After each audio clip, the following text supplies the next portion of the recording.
And let's talk about health. The right to health requires countries to invest, especially in maternal, child health and nutrition, and Ghana is no exception.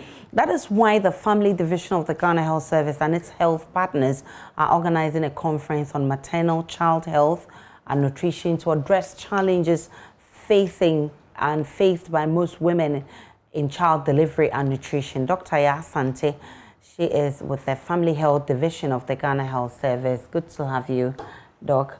Doc, currently, how would you assess the what's our situation in terms of the maternal health? Thank you very much. Currently, what we have is the women who are coming for antenatal care has increased over the years. It has been increasing, and we are quite happy about that. But obviously, we can do better than that. We wish that we'll have all our pregnant women coming for antenatal care when they are, before they deliver. And then we also have the women who deliver at the health facilities by skilled attendants. It's also increasing over the years, and you know what it is like for a woman to deliver without help from somebody who is skilled to be able to make sure that if there's an emergency, the woman, something can be done so that the woman survives and the baby also survives.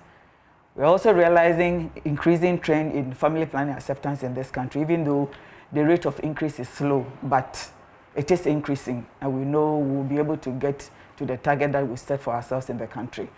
Because as you are all aware, family planning is one of the key strategies to be able to, reduce maternal deaths, improve maternal health all over the world. Because if a woman does not get pregnant, she will not be exposed to the complications of pregnancy that will kill her, so that she becomes a maternal death. So if you're able to increase family planning coverage for the young as well as the old, we'll be able to improve maternal health in this country. And for that matter, even the health of children.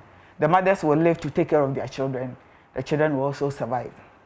Then we are also seeing an increasing trend in the services that we provide to adolescents in this country. We've been, tracking the services that we provide for them every year.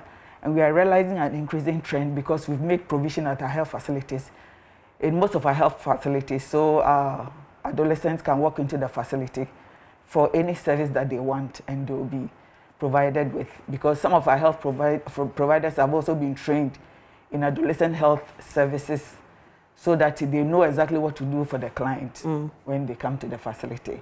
In line with this, we have a very vibrant adolescent health and development program in the health sector, which is available at the, from the national level right down to the CHIPS compounds.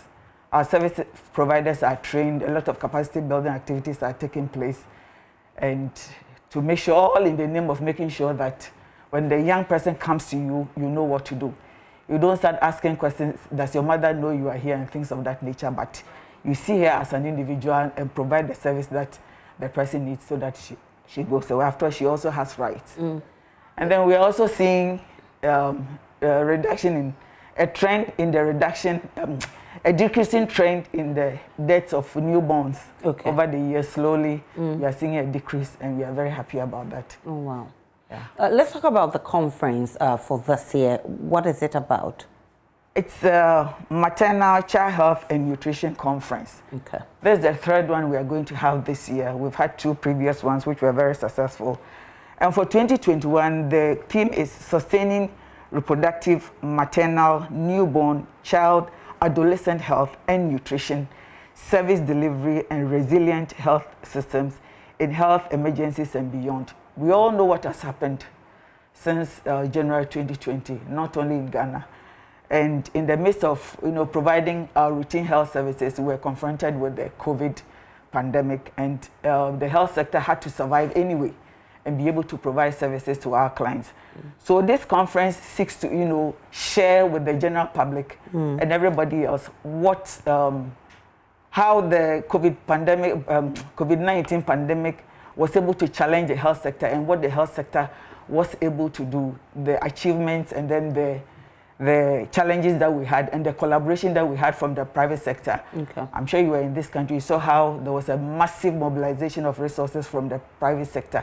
We want to showcase all these, and then moving forward, chalk a path together as to how we'll be able to further improve services to mothers, children, and the newborn and then adolescents as well, and also make sure that resources are available. There are equitable distribution of health resources for us to be able to provide more services to the mothers and children in this country. Let's deal specifically with the theme you talked about. Take it again for me. Sustaining reproductive, maternal, newborn, child, adolescent health and nutrition service delivery and resilient health systems in health emergencies and beyond. Okay. What has been the situation in the past? The reason this conference has become necessary? This conference has become very necessary because it looks like the COVID-19 pandemic actually took the health service a little bit by surprise, even though we had systems in place, but we were still challenged by the pandemic. So in this conference, we seek to share with our stakeholders what the health sector was able to do, even in the midst of the COVID pandemic.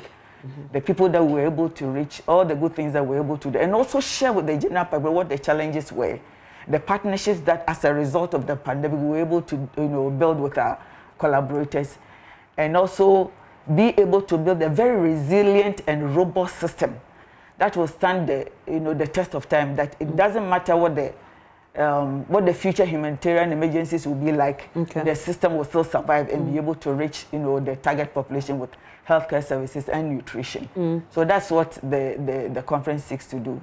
And also mobilize resources, make sure everybody's hand is on deck, and we are providing services. So after this conference, what's your target?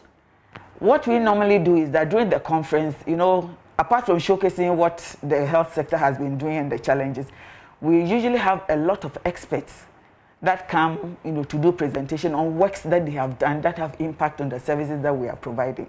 So usually after the conference, there are recommendations that are always taken on board. Action plans are developed after the conference based on the recommendations that were made.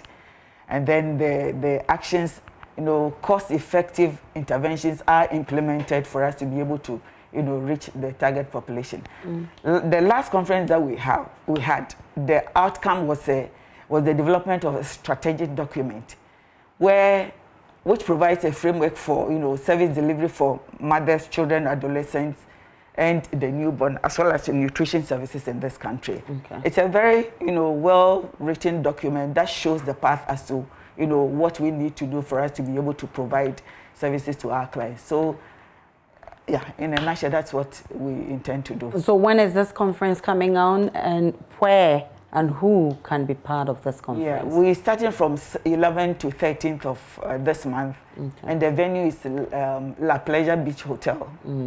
And then, the conference is going to be in a hybrid form. We'll have the in-person, very few people because of the COVID restrictions. We'll have very few people in person, and then we'll have a virtual version as well. So the virtual links will be shared for the public to be able to join and then participate in the conference. We'll be looking forward to that conference. Thank you so much, Dr. Ya Asante, for joining us. She is with the Family Health Division of the Ghana Health Service.